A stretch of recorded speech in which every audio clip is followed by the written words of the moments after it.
डरावनी सुडेल की कहानी। एक समय की बात है, एक छोटे से गांव में एक सुडेल रहती थी। उसका चेहरा बहुत भयानक था और उसके बाल लंबे, बिखरे हुए थे। गांव के लोग कहते थे कि सुडेल किसी जमाने में एक साधारण औरत थी, लेकिन एक दुर्घटना में उसकी मौत हो गई थी। अब वह एक भूत बनकर गांव के आसपास भटकती थी।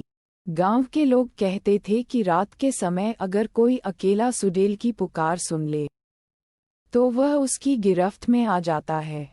सुडेल अपनी ठंडी उंगलियों से उसका हाथ पकड़ लेती और उसे अंधेरे में खींच ले जाती। कोई भी उस व्यक्ति को फिर कभी नहीं देख पाता। एक रात, एक नौजवान जिसका नाम अर्जुन था, गांव में देर रात तक काम कर रहा था। उसे इन कहानियों पर विश्वास नहीं था।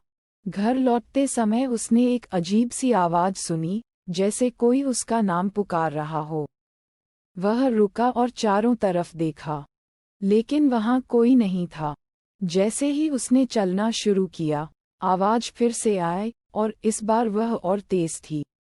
अचानक अर्जुन ने पीछे मुड़कर देखा और वहां सुडेल खड़ी थी। उसकी लाल लाल आंखें, बिखरे हुए बाल और डरावना चेहरा। अर्जुन का दिल जोर जोर से धड़कने लगा, लेकिन वह भागने के बजाय सुडेल के पास खड़ा रहा। सुडेल धीरे धीरे उसकी ओर बढ़ी और बोली, तुम मेरे साथ चलो, या फिर तुम भी उसी तरह खो जाओगे जैसे बाकी गए। अर्जुन ने हिम्मत जुटाई और बोला, मैं तुम्हारे जाल में नहीं फंसूंगा। सुडेल हंसने लगी और उसकी हंसी से सारा जंगल गूंज उठा।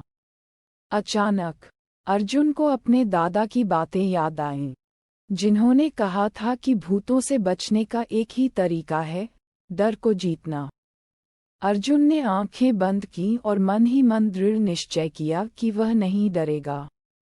अर्जुन की हिम्मत देखकर सुडेल चिल्लाने लगी और देखते ही देखते धुएं में बदलकर गायब हो गई।